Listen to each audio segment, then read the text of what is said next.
Hey y'all, welcome back. I'm the Backwoods Modeler and this is my workshop. So this is part 2 of building my pole barn. And this is where it's really going to start to take a lot more time. You can see in part 1 we finished putting on all the siding. My roof here is just a couple sheets of plywood. I decided to use this really thin gauge plywood for the roof since I want to make it removable. It's going to be coming on an awful lot and I don't want to build it like the pole barn because it may be a little too flimsy.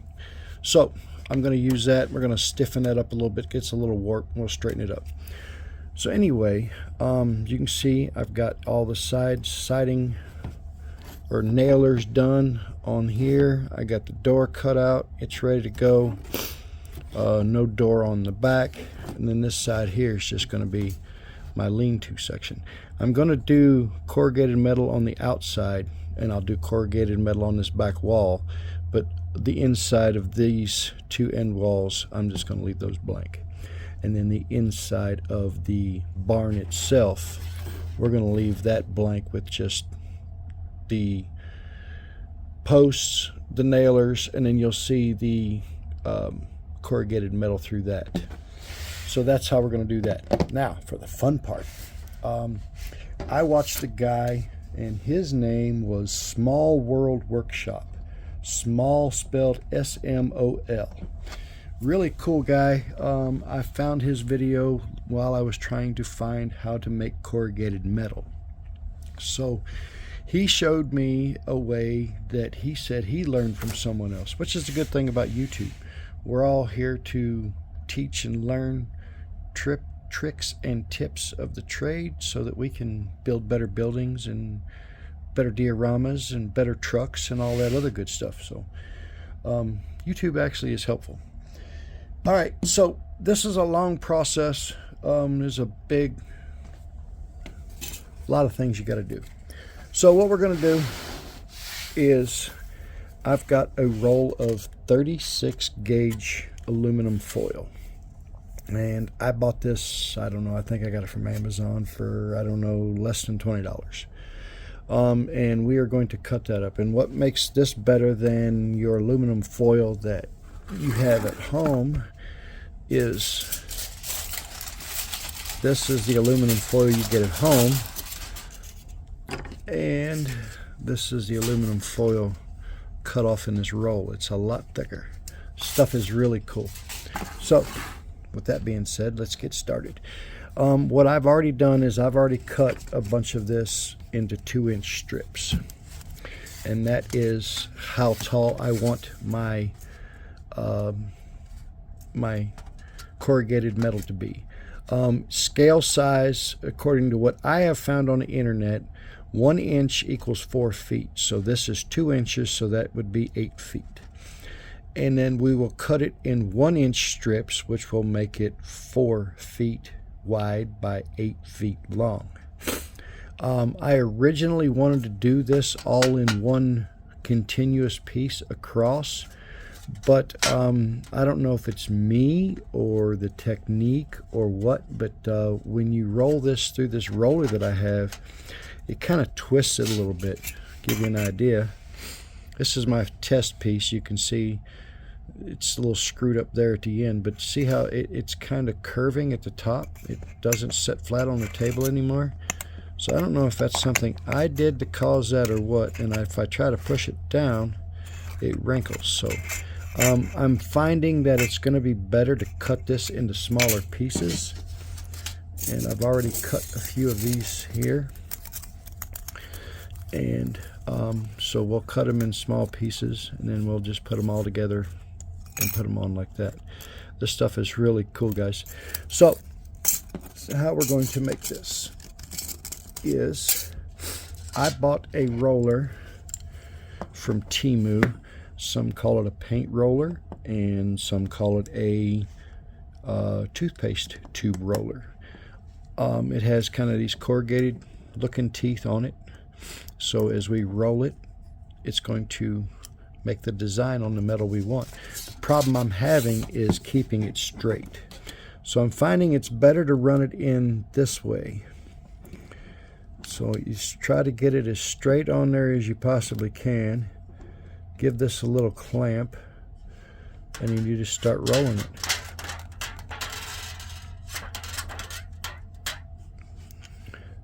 And like I said, you just try to go slow, because for some reason, see right there, it's already starting to tweak on me. I don't know why it does that. So it's going to be the reason why we want to go into, we're going to cut them into smaller pieces. So you just keep rolling it through. We're going to roll the whole piece through.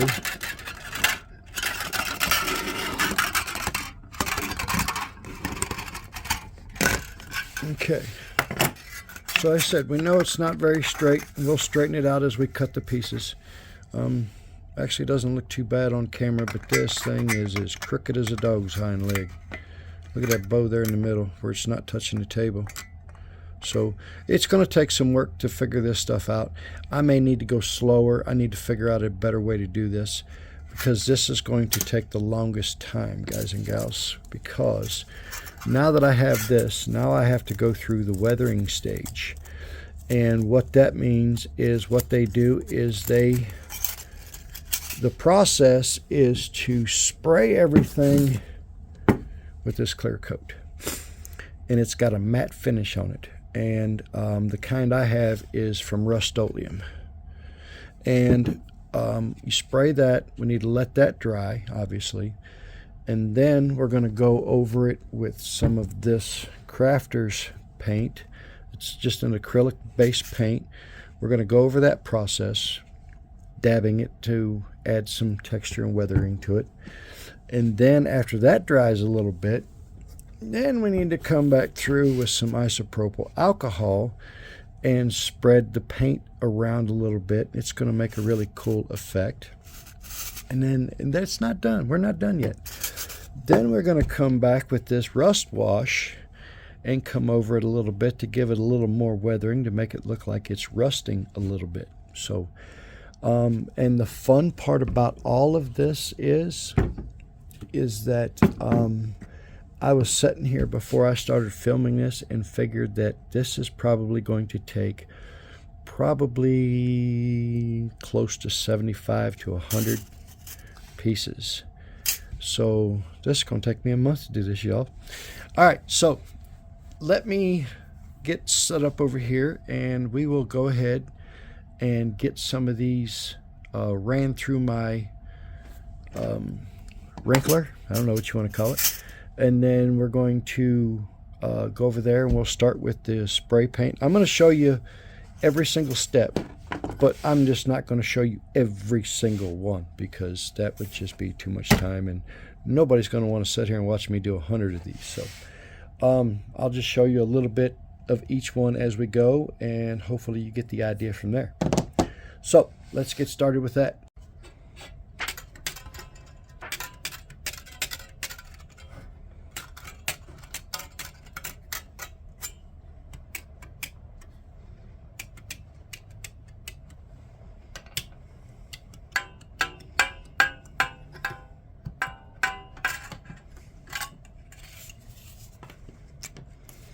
That one's turning out better. Looks like the trick is you just got to go really slow.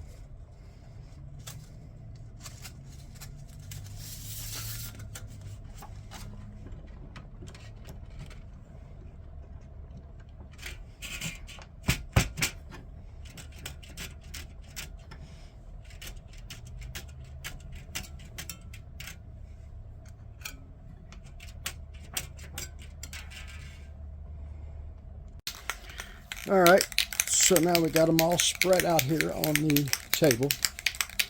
Like I said, we're going to use this Rust-Oleum clear matte flat finish, and with my cool little sprayer can attachment. The whole reason we're spraying these is to knock the shine down, because they have a really high shine to them, and we don't want them to be that shiny. So that's the reason for this.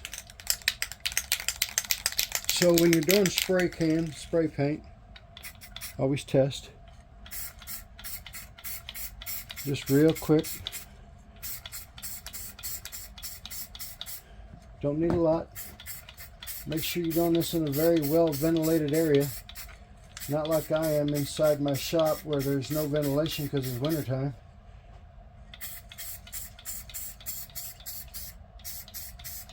So I don't know exactly how long this stuff takes to dry. I'm sure it's going to take about a half an hour or so.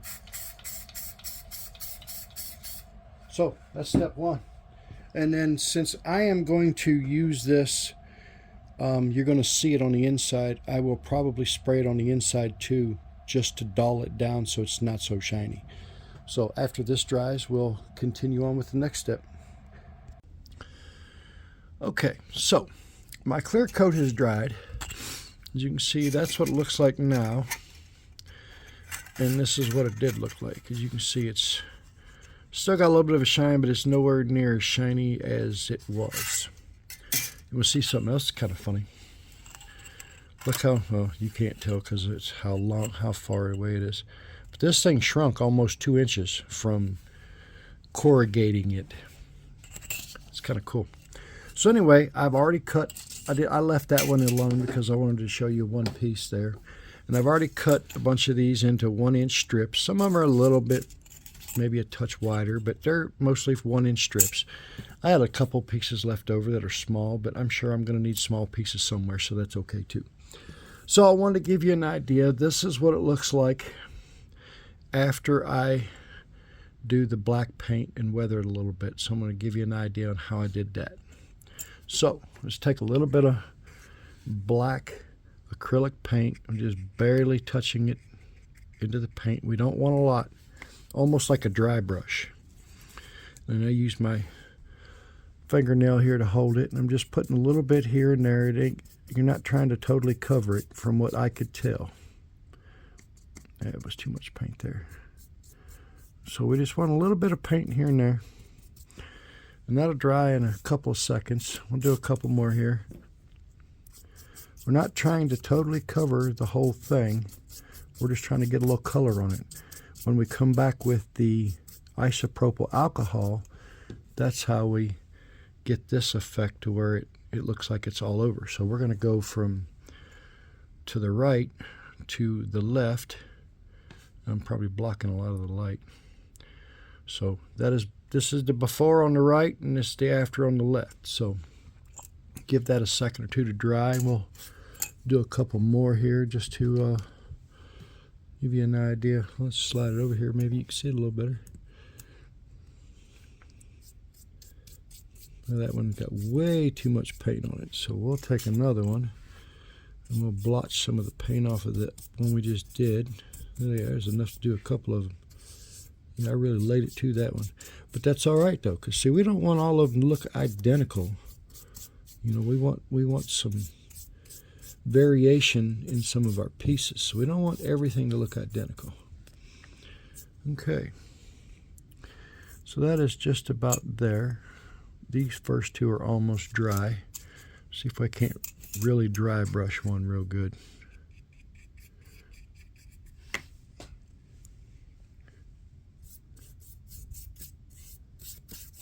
So the way he did it, he just kind of kept working it into the grooves here and everywhere. Okay, so there's that. And then, see if we got us a good, somewhat dry one here. This one here, I almost dry brushed it, don't look too bad. So let's slide these wetter ones out of the way. So we don't want to mix them up here with the ones that I've already done. So now we just take some isopropyl alcohol in a little cup here, put it on my toothbrush, and we're just going to rub it around, move it around. The idea here is to spread the paint around a little bit so that it doesn't look like we hit it with a brush. It looks more aged and weathered, I guess you could say. Do another one here. I'm painting my fingernails black. So just kind of rub this around. You get the alcohol on the paint, get it wet, and just kind of moves the paint around a little bit. And after this dries, the paint will be adhered to it and look pretty good. So there's that process. So now we got those down. Now, let me get another paintbrush here. A smaller one. If I kicked the camera, I'm sorry. I'm sure I did because it looks crooked. All right, so now we're going to take this rust wash. And this stuff is liquidy as all get out. Maybe shake it up just a touch just to be sure. And this stuff, I'm just take a little bit on my brush. It doesn't take much of this at all. I've already played with this a little bit. Now what we're going to do here is we're just going to try to give it a little bit of a rust effect on the metal. Now that's probably a little bit too much of a rust effect, in my opinion. Let's try and go maybe just like let it run down. I think I like that better.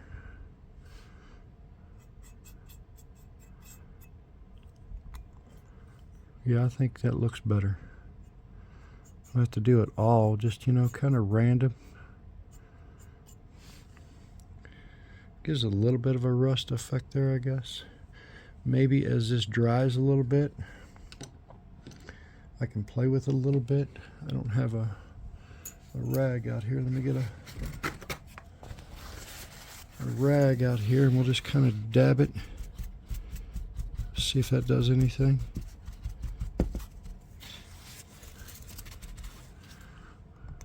That doesn't look too bad. I mean, you can see some rust on there and some aging. You still see a little bit of shine on it. I'm not sure if I really like that. I think I wanted it more of a flat looking color, but it doesn't look too bad.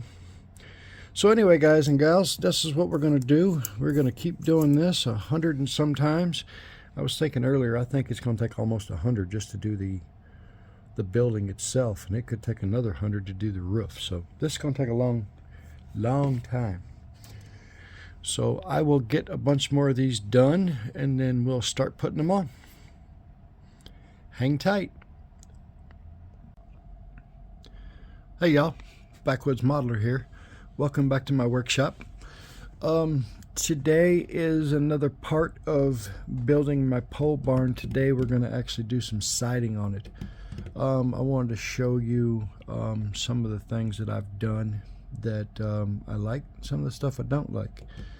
I got this method from a guy on YouTube, and when I first started out I did these, and they don't look bad, but they don't really look like rust because they look more like barnyard red. And as you can see a lot of silver through that, and I didn't really want that. And I put this red on there. It's supposed to be a rust, but as you can see, it looks more barn red. I have this other rust on here. It's kind of hard to make out. It looks a little bit like rust, the yellowish looking stuff on there, but still, you still see too much silver through that. So after about 30 or 40 of those, I abandoned that idea and I decided to go a different route. And the route that I went is just basically all black. I just clear coated it like I did with the original, and then I just went over it with some black acrylic paint, and I just kept on until it had a little bit of silver showing through it, but wasn't as much as there was earlier. I did not go back and go over this with the isopropyl alcohol like I did with the other ones. I think that's what took a lot of the black off of it. So for me, I think this is going to be a better look. You can still see a little bit of silver through some of them. They're not exactly even, which is good. Some of them are a little darker, which is still good too. With the camera light on there, it shows a lot more silver than it actually does off camera. So anyway, I'm going to go ahead and we're going to go ahead and do this sidewall here real quick, and I'll show you how I'm doing that. And then maybe I will try and do hyperlapse deal that I just figured out my phone will do. Imagine that, guys. Oh, Hillbilly can learn new tricks after all. So what we're going to do is I'm going to use my Crafter's Pick glue. I'm going to go ahead and I'm going to apply glue to the 2 lower strips of my nailers. We'll go ahead and glue on that bottom layer, the bottom layer, and then I cut some shorter pieces because I didn't want to waste so much. So I cut some shorter pieces to do the top with. So let's get started. Like I said, I know you're not going to be able to see this. This is just too far out of view, but I'm going to put a little glue on these bottom 2 nailers. Maybe a little bit too much glue, but we're going to lay the glue to it. We don't want this stuff coming off now, do we? Okay, so there's our 2 layers of glue. Probably way too much, but we'll make do. I've already cut this first piece. I notched the bottom of it because I want it to go over my bottom rail here. So I've already cut the bottom piece. Let's get that piece in. And then it's mostly just a matter of making sure you're nice and straight and square. As long as your first piece is good, the next piece will go on a lot better. We're just going to overlap it just a little bit. It's okay if one's a little bit taller than the other because we'll cover all that up with the top row. So we just continue along, one piece after another, pushing it into the glue and making sure that we line up on our other piece. What makes this corrugated metal easy to work with is you can pretty much just lay them together. They don't have to overlap except for one little row. This is going a little faster than I expected. Just make sure you keep it nice and straight, even. I touched the glue on it a little bit there, but that shouldn't be a problem because this glue dries clearly. Dries clear. Clearly dries clear. Bump this piece over a little bit. So I'm just making sure that I'm touching the floor and that each piece overlaps by at least one row. And with this building, I figured that it was going to take about 8 to 10 pieces. Should take about 10 or 11. Actually, oop, there's one that's trying to peel itself off of there. Can't have that. So this is actually going on there pretty good. Like I said, the hardest part is spending all this time gluing each one together. Or I'm sorry, doing all the prep work. Okay, now we're to the end. Now we'll take us another short piece here. That piece is going to overlap a little bit more than what the other one did, but that's okay. It's going to take my nippers here. This is aluminum, so it cuts really easily. We're going to cut it a little bit further than what we have to, just because I want to make sure it's going to fit on the first run. So we'll get this into there. Yep, that's too tall. Snip a little bit of this off.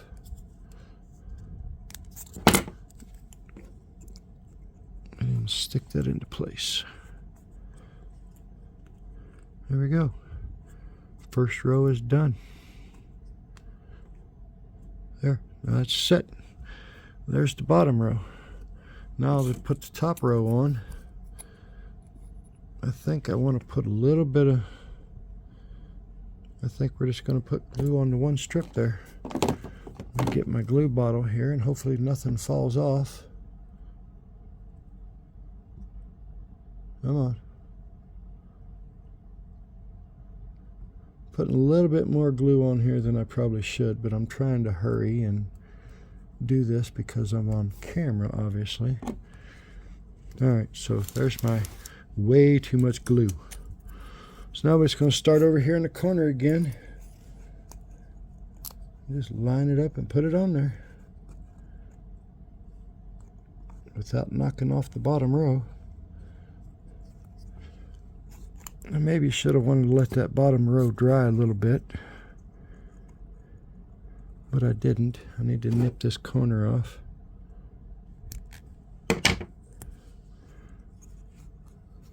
Didn't want to slide up all the way. There we go. Now we're into place. Now it's just a matter of going down through here and putting on the top row. Very gently. Now we got to make sure that the top row is going to overlap with the bottom row. And it's still going to overlap with the top row. Yeah. This is where the process is going to slow down a little bit to make sure that we get this on correctly. We don't want to push the bottom row out.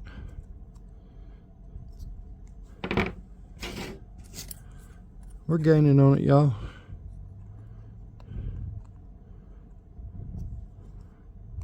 It's actually starting to look pretty good. What do you think, guys? Does it look like a real tin barn to you?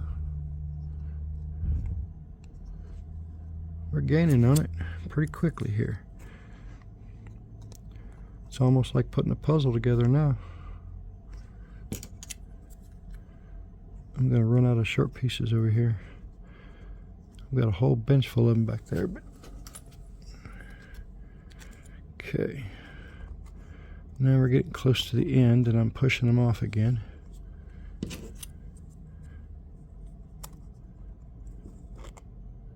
Yeah, this actually goes pretty fast. I'll grab one more big piece here. I'll have to trim the corner of that one a little bit. It's tricky because now I can't use both hands.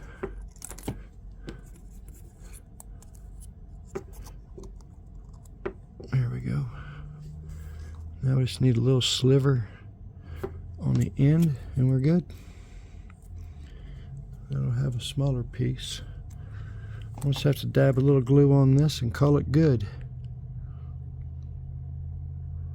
I'm going to put a lot of glue on there because it's just going on into one spot.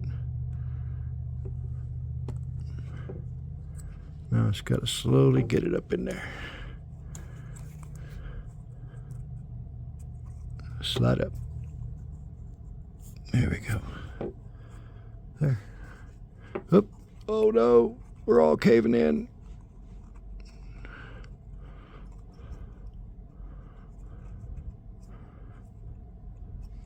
Don't rush your glue, guys. I'm rushing my glue. Pieces are moving on me. Okay, so I think what I'm going to do is I'm going to stand this up on its side so that my pieces will lay flat and they won't slide. So, all right, we'll let that dry a few minutes and then we'll get going on with the rest of it. Push all this down real good and snug and tight. And that's what that side looks like, guys and girls. What do you think? That look like an old rusty tin barn? I think it doesn't look half bad. We'll see what it all looks like when it's all completed. So I'm going to put this on super speed mode and try to knock some of this out.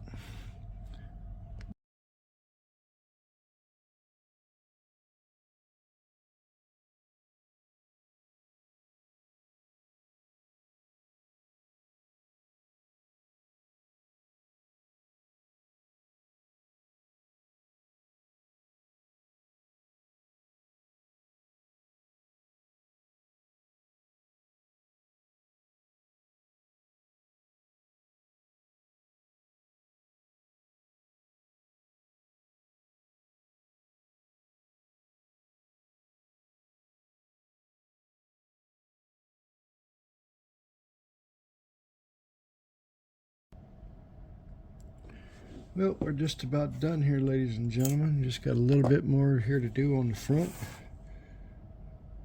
I thought I was going to be screwed here when it comes time to do the top when I need to make my cuts, because when I make my cuts it kind of flattens it out and I lose the detail that I'm trying so hard to get. But luckily what I realized is after I cut it, I can run it back through my paint roller and it allowed me to wrinkle it again, so I didn't lose my detail. So that was a good part, because that's a pain in the butt when you lose all the detail you're spending all this time trying to get. So what I did is I realized that as I cut it,